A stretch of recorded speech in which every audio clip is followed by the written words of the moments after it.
Mu Kirundi bati imfizi y'amanyama yimye izindi zibona. Aho baba bagomba kuvuga abantu barenganya abandi bishimikije igitugu, igikenye. Ivyo bigaca bitera ingaruka mbi nyinshi mu kibano. Kugira ngo mutahure neza iki cigwa, reka baze ndabacira uyu mugani.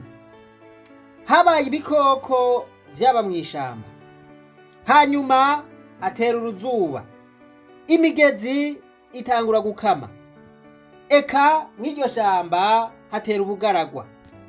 Ibikoko bimwe bitangura gupfa vyishwe n'inyota, ibindi birahunga, ibindi navyo bisigara ngaho bitagira uko bigira.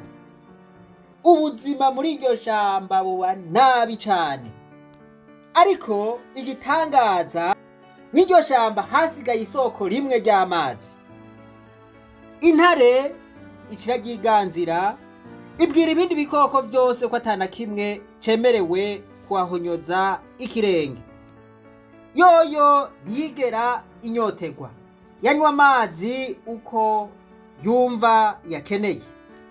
Yanyoye amazi yonyene, ibindi bikoko vyitegereza vyishwe n'inyota.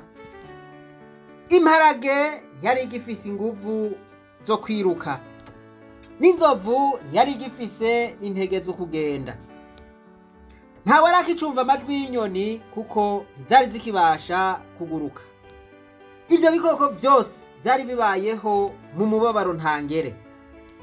Ibikoko vyose vyari bitekewe n'ubwoba kuko vyaratinya iyo ntare.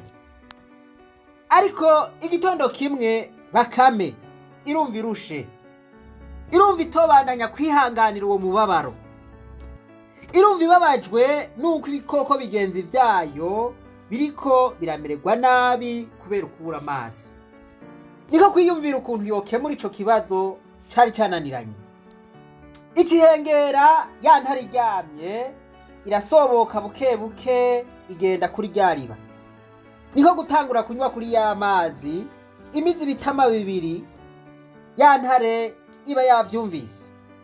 Irasimba n'ishavu ryinshi n'uburake bwinshi. Ibwira Bakame iti, ni gute wubahuka kunywa kw'iriba n'ababujije? Ibindi bikoko vyari hafi mu micungararo vyumvise Bakame afashwe bitungwa nayo vyameze. Birahunga biti noneho intare iratumara, Bakame aradukwegeye. Bakame naho yari yagize ubwoba bwarushe burahera, arishura ya ntare. Niko kuvuga ati, mwami w'ishamba, aya mazi ntava mu nda yawe, ava mu nda y'isi kugira ngo ashobore gukiza inyota ibikoko vyose. Niwe abandanya uranywa wenyene, vuba cane uzobura umwami w'ibiziga. Kuko ibikoko vyo muri iri shamba ibitapfuye vyaromotse, vyarahunze, ibisigaye navyo bisigaye ari magoyage. Ariko niwemera ugasabikanya amazi ava mu nda y'isi, ukayasabikanya n'ivyo bikoko vyose, uzogumura umwami w'ibikoko bizima. Intare irabura igisubizayo, ikiguma ngaho ihoze, yiyumvira ukuntu agakoko gatoya kagayitse nka Bakame gashobora kubahuka kuyibwira amajambo nk'ayo. Ishavu riraziriringa, amaso aratukura, ariko amatwi yoyo akaba yumvise ukuri. Niko kweraguza iraba hirya no hino yayo, ibona ibikoko vyose bifise umubabaro, biragoyagirika, ibindi vyaronze, ibindi vyarihebuye, ntibikigira n'ivyizigiro vyakazoza. Iriyumvira iti, ntaco noba nkimaze, noba nkicitwa umwami ata bikoko bikiriho. Niko guca itambuka buke buke igenda kuri rya riba. Niko guca ibwira ibikoko iti, guhera uno munsi mwese muze kunywa amazi. iri riba sigi wanje n'igishamba dusangiye. Vya bikoko vyumvise ayo majambo vyuzura umunezero, birengera kuri ya mazi biragotomera kuko inyota yaziri mu kuvyica. Imparage isubira kwikina amatavu nka kera, inyoni zisubira kuririmba, abantu baranezerwa. Intare itahura ko ari vyiza gusabikanya n'ibindi bikoko gusumba kwikwegera ko vyose yonyene. Bakame nayo ifatwa n'ibindi bikoko nk'intwari, nk'umunyamwete, nk'umunyabwira, nk'umunyabwenge. Abarundi barayamaze bati umugani ugana kariho. John Maxwell nawe ati vyose bikirira canke bipfira ku burongozi.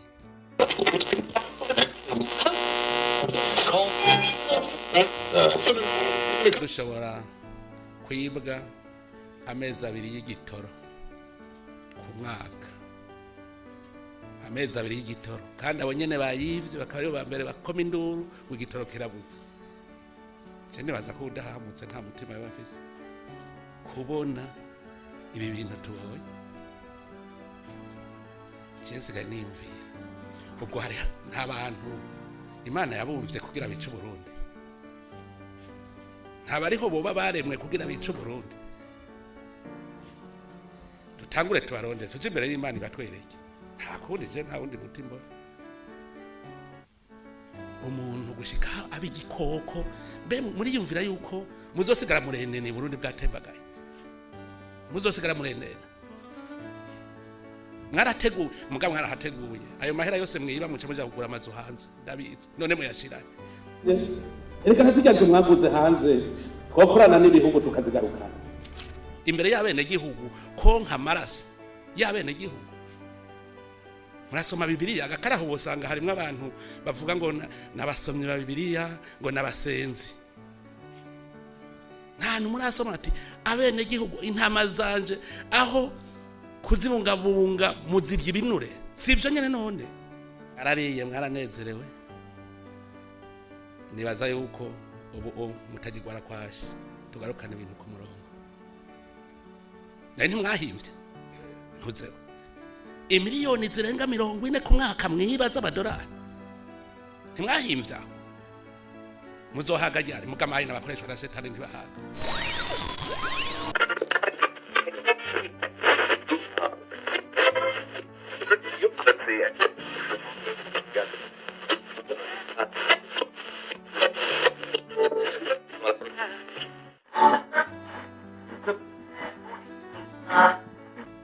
Nitwa Elinibe nibigira nkorera ikinyamakuru Ry'abarundi.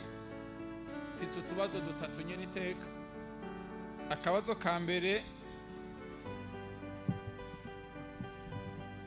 kambere reka ndagahere ndagafatire ku civugo c'amasengesho yo ku munsi wa 4 wa nyuma w'ukwezi kwa Mukakaro. Ico civugo cagira kiti twiyeze ntidusubire kwikwegera umuvumo mu kwigarurira itunga ry'igihugu.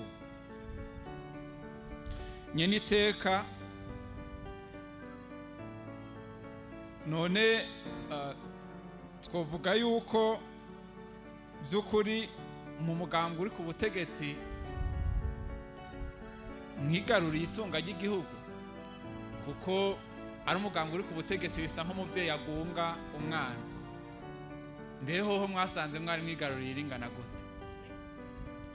Mwarihanye utihanye none wewe muzoca umugenza gute? Ngo bibwirwa benshi bikumva bene vyo, kandi wimvugira kuyambara y'umugabo ikundwa na bake. Umuntu yatahuye umugani neza, umuntu w'umunyamahoro yipfuza yuko ibikoko vyobana mu mahoro n'umutekano, vyubahana bisangira kabisi n'agahiye kwiriba Imana yabihaye, byose bikabaho binezerewe vyidegemvya. Turamuhaye kaze muri application kuko umuntu ashobora kubitahura azoba ari umunyabwenge. kenshi igikenye kijana no kubura ubwenge, igikenya kijana n'ubujuju, ukwigarura nako bijana n'ubwenge, kandi ukugwa nibisanzwe, ariko kuguma widadira mu makosa n'ubujuju. Ukuri ntikwari koroshe kubwira iyi ntare, mwumvise yuko yashavuye ikarungura, ariko irigarura iti erega basha bya bindi n'ukuri. Ukuri kurabishe ariko kurakiza. Ukuri kwatumye intare yigarura, gukiza n'ibikoko byari bigeramiwe. Imana iduhe kuvuga ukuri, umunsi umwe kuzokumvirwa gutsinde. Kaze muri application wandika kuri Google, wandika uti tugaruze umunezero.com. Voilà, ibikurikira uca ubibona. Hariho utubazo uca wishura, uhejeje kutwishura uca winjira muri application atangorane, ushobore gufatanya urugendo rweranda n'abandi. Utatahuye naho utubabarire, na Yesu ngo yarigisha acishije mu migani. Hanyuma ngo abantu bagenda barabazanya bati mbega hagiye agombye kuvuga iki? N'abigishwa ngo byarashika bakamubaza bati mbega hagiye agombye kuvuga iki ko tutatahuye? Agaca abasigurira. Rero n'ijambo ry'Imana riravuga ngo tugere ikirenge mu ca Yesu. Ubu reka tuve mu bintu by'amajambo tuje mu bikorwa. Twebwe naho umuntu umwe yifatanya natwe muri no rugendo rweranda, turanezerwa. Ntaco turizeye yuko gato gakura. Gandi yatanguye urugendo ari umwe, haza 5, haza 10, barateba baragwira. Ubundi nawe ati abarundi bashuha batevye, bameze nka kurya baza gushusha imoteri y'umuduga waraye ahantu hakanye canke waraye muri neje. Voilà, Imana nibahezagire mwebwe mwese muriko muratahura ibi vyigwa. Ihezagire n'abica amatwi ngo ntibumve ukuri. Reka twibandanize rwa rugendo rwacu, maze tugaruze umunezero Satani yatunyaze. Umuntu atarashika mu ishuri ry'abarundi bose tumuhaye kaze.